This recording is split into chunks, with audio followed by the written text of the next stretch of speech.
you had to, you know, he told him when he had to be back with him. That was before dark too. But Did you wear makeup when you were in high school? I guess probably we did. I don't, not a lot. So then when you were in high school, then did you have radios then and Oh yeah. started getting involved in music and Yeah, well, I sang with 4 girls of us, sang in high school at a quartet. And, but I really was, I played basketball, you know, and I ought to brought that book and showed you. I had Andy to read it before we come home this year. I was the basketball player. You're kind of short to be a basketball player. I was the forward and made all the baskets. And I made long shots. I was strong and I was little and I could get around So fast. did you play teams from other schools? Oh yeah. Uh-huh. We had one tournament one year and we went to the finals, had an overtime, but lost. But our coach, she always blamed it on her. We had played so much and she rubbed us down with alcohol so that we'd be in better shape, but she done it too much. And some other girls got, you know, with too much alcohol, it made their skin irritated. Oh. But if that wasn't the reason, we just maybe played too much. You know, you played in the afternoon and then when you went to the finals and you played and then had to play another overtime. That was So you must have been pretty popular if you were well, I guess the head of that team. I don't know.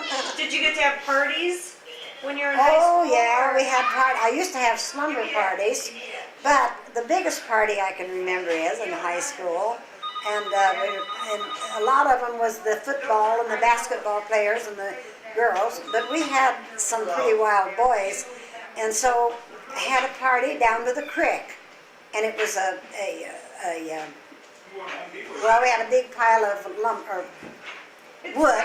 We had a fire and we had marshmallows and hot dogs. But the fellas brought whiskey, Desiree's not here. and some of them got. You remember what was his name? He got turned out to be a politician, Desiree's not here. and he got so drunk that the front steps of that house, he jumped clear off of them.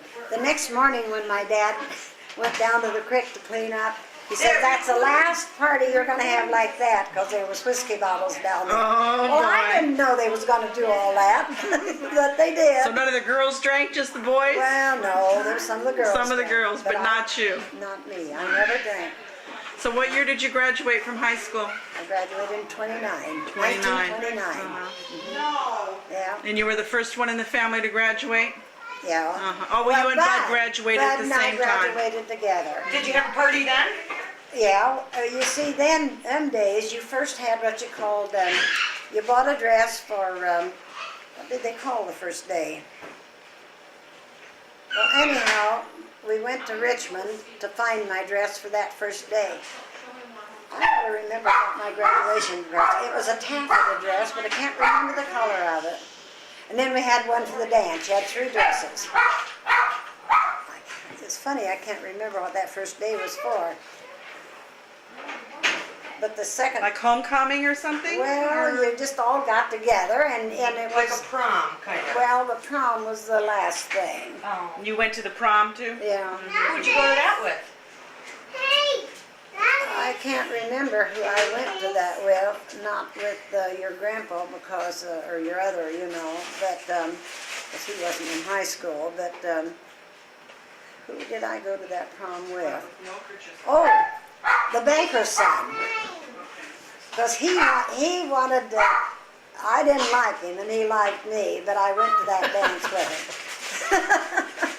One other time, his sister, they were really up and up people. Yeah. And they had one of the biggest homes in Portland.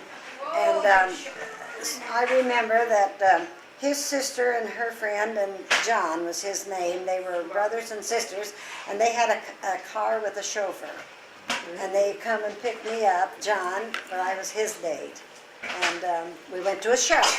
We had one show in Portland. And Theater. you know, I believe that when us kids were smaller, there would be occasionally a time that we would get to go to that show. I'd forgot about that, but I remember about that now. We're talking about shows. Anything else you Anything? Any other questions? Did I leave anything out? I wanna, oh, I was just gonna say, we're up to high school now. Should we talk to Grandpa? let's talk to yet? Grandpa Yeah. about his Oh. childhood, cause Grandma was on the farm, Grandpa was in the city, weren't you? You grew up in the city? I grew up every place. Every place. Where were you born? Newport, Kentucky. January 4th, 1950. And your mother's name was? Anna, let's see, Anna Mueller, And she was from Germany, right? No. Or Austria. Austria. Innsbruck, Tirol, that is. And she come over here in 1806, I think it was. And she married my dad. He was from Germany. He came over in 1898. Was here 6 months and joined the army and went to the Philippines as an occupation army. Oh, my goodness. And got to come back. And he married my mother. I think it was that same year she got over from Australia. She was, she came over to German opera country. She was a singer. And there was 4 of us boys. Well, it was 13 in the family, but there were one set of triplets and 2 sets of twins and 2 singles. Oh, my goodness. These all died at birth. And she had us 4 boys. You are all singly? Huh? Single? No twins. No twins, no, they was all singles, yeah. No, they wasn't all singles, you had triplets and I twins. see. No, the But they 4 all, boys. they all Yeah, passed you away. just asked that, yeah. But boys, there's Harold, Earl, and John, and me. You were the the youngest? baby? I was the youngest, yes. And That explains everything. I was born in Newport, Kentucky, and then that was a little tough little town. And my mother told me a lot of times that I had some kind of a sickness of polio, I think, when I was little. There used to be a beer tavern down the way from us, and in them days they could buy a can of beer for 10 cents. And in front of that place they had horse troughs, and she said the guys down there used to get a hold of me and throw me in the horse trough. And she said I probably got that disease probably from the horses. I don't know what it was. And but we had a tough life. We'd run around, we'd get in trouble all the time. So did you go to school in Kentucky? No, I don't remember any of this. I don't remember much about school until Where you I went to Chicago a long time after that. So your mom and the 4 boys all moved to Chicago after Kentucky, or? Oh, no, we moved from Newport. My dad was still living. We moved from Newport to a little town called Dayton, Kentucky, which is about 2 miles up the river. It was on the Ohio River, and we was there. That was 19. Well, I was 7-year-old when he died. And we moved up there about when I was 6 years old. How did your dad die? Double pneumonia. Oh, He had that 3 times. Finally got him. And we used to run around. And I can't remember it, but then my brothers, they took me down. We'd go down the river in the summertime after school and swim out in the water and get logs and bring them in and use them for firewood for the guys that camped along the highway river. so you hung out on the river a My lot. mother never seen this much. Then you was in an orphanage home. Well, this was down here after my dad died. Well, when we was down there, we had a railroad run by us. We used to hop the railroad, ride them down about a mile and then walk back home. I was a little runt then. And we moved to, well, when he died, I went to an orphanage home. You need to go play in the other room. Come on. Here, let's take this stuff. Go ahead, Grandpa. We moved to Cincinnati and went to an orphanage home in Cincinnati for a year, General Patterson Orphan Home. And we got little troubles there once in a while too. Why did you go to an orphanage? Was your mother My sick? my mother couldn't take care of us, and she was trying to get a pension from the government, from my dad, and she got one. And she lived in, all of us was in there, Harold, let's see. Yeah, all of us was at the orphanage home, but then about a year later, she moved to Chicago, but But Buck Freeman, which I called Uncle, he was a fellow that my dad knew in the service. They were pretty good buddies, and he promised Dad he'd look after my mother. Of course, he was married, but he got a divorce from his wife in some time. And I remember him down in there. He had a boat on the river, and that was fun for those guys. That was okay. But when we went to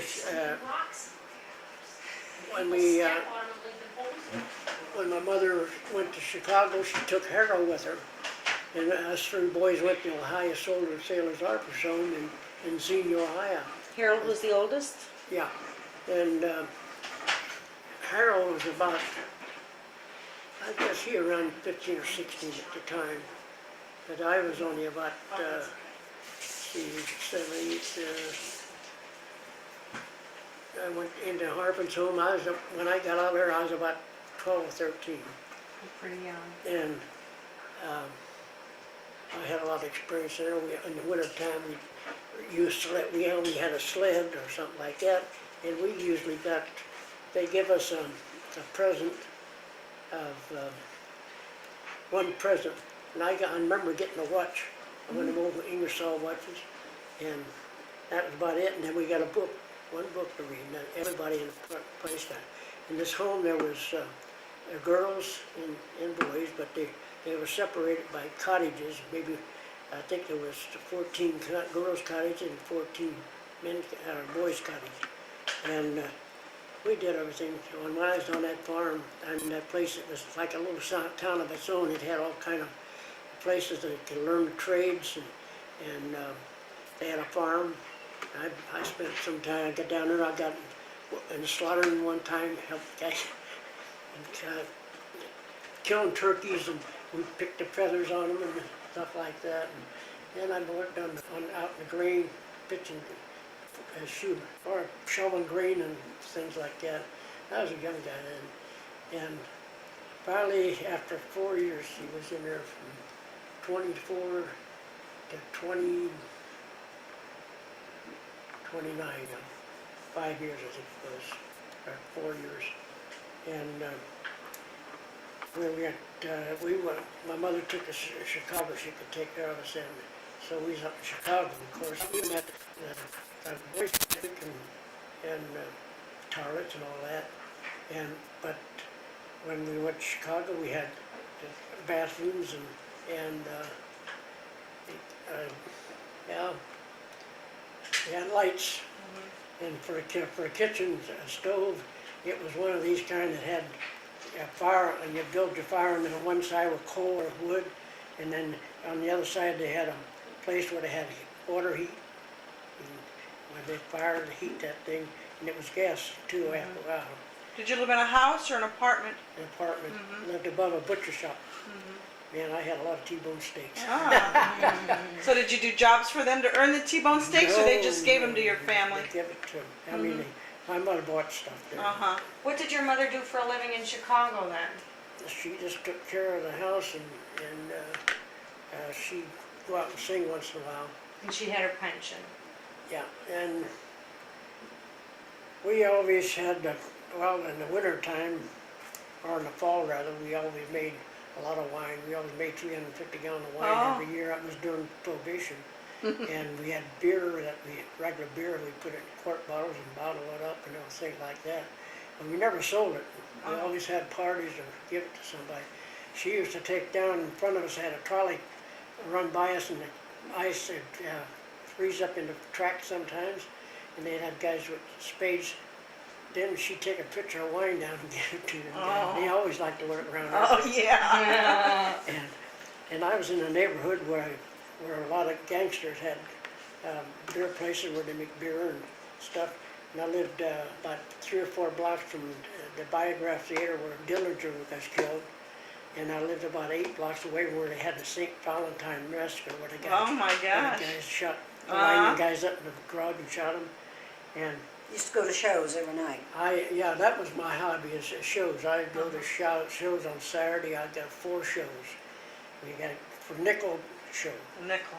And I'd start at noon and maybe have 2 shows in the afternoon, maybe 3. Then they go back at night and they have 2 more shows. And I never had a set time of going to bed. I used to stay up a lot till late 12 o'clock, and I had a bicycle there, and I learned, that's the first time I ever had a bicycle. And when I was a kid and my dad was living, we never had anything. The only thing we ever had for Christmas was a little toy, a little automobile, one of them kind they pumped with the feet. Uh-huh. And he got that out of a junkyard and fixed it up, and that was our Christmas present, because they didn't have a lot of money.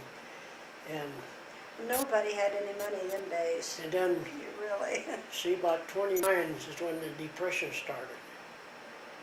And I got out of high school in 33, and from 33 to 41, that's when I was working. I got out of school, I graduated in 33. In Chicago, you went to No. school in Chicago? Oh. No, I went to high school. Well, yeah, the thing was, I don't remember much about my schooling up till I went to Chicago. And there I went to last year of high school, grammar school. And then I went to a high school, 3 years in high school in Chicago. And But he made straight A's, and I never made that that good right? a grades. That's a good student, huh? I always took my schooling serious. I never horsed around, and never played hooky or anything like that. And, Like you, Like Grandma. her. Did you go to church? Did you? well, I was the only one in my family who went to church. My mother used to, when she was in the old country, she was going to be a nun, but she changed her mind.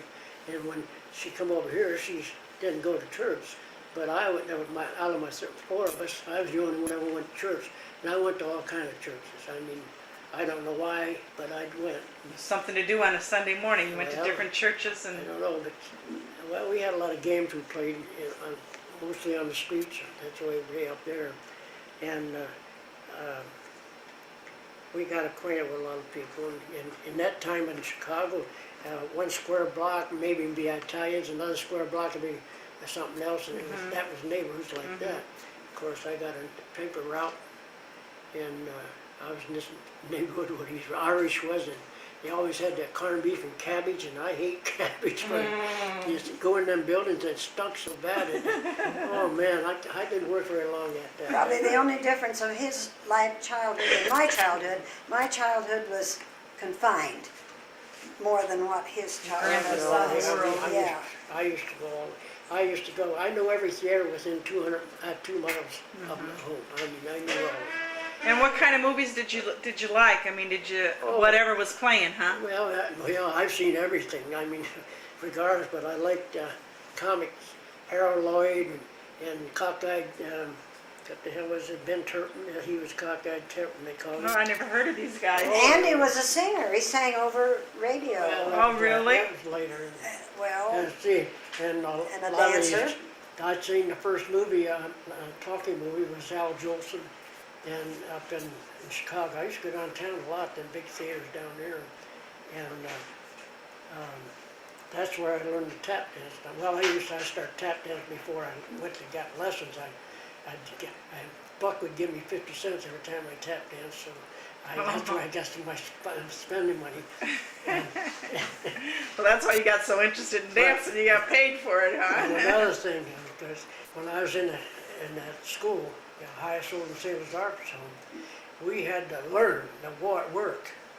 We cleaned house, we washed dishes, I mean silverware, not dishes, because we'd march to the place and sit down, and we had a matron that took care of us. And she was, to us, she was mean, but then I finally found respect for her, and she taught us manners. And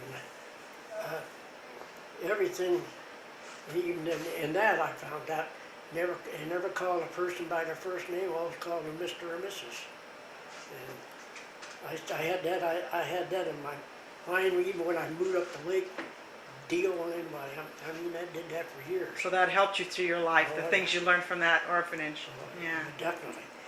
And in fact, after I left there, I lived in Chicago. I got a letter from her that she was going to California, and she had a stopover in Chicago, and I went down to see her. Oh, I'll be darned. She Yeah. remembered you? Oh yeah. Mm-hmm. Yeah. She stayed there about 2 hours, and then my mother took me down there at the time. But up there, you could ride the streetcar for nickel, and man, I went over that town. All over the place. Uh, By yourself, with friends, oh, yeah, your brothers, myself. I used yourself. to ride the elevator. You ride that all day for nothing. You went to, and after we, like I said, in Chicago, we had all the convenience of modern life as far as that was there, and that's when radio come in. About 27 or 26 radio come in, and we had Atwater Kent was the first radio, and we'd listen to that, and at the same time, well, down on the farm when it was down, well, that was out someplace else. And Radio Kent was in Chicago. We'd listen to that, and then after we was there for, well, about 2 years. Well, I got there 29 and was left there in 30. No, 20, I had left there in 32 because I graduated. I went to one high school in Monument City, Andrews, Indiana, or outside of Andrews, Indiana. I mean, yeah, 2 miles south of Andrews, Indiana, on the Wabash River. And this Monument City was just a little village, you might call it. And now it's underwater because they put a reservoir in there. At 12 in his class. Yeah. And there's 12 of us graduated in that class. And we, Boys and girls. yeah. And did you date any girls in school? Oh, no, I didn't think I tried to, well, I had my ideas, but. Well, I hate to say this, but we're running out of film. We've been talking for an hour. I'm going to turn this off. I'm going to see if he's got more. If he's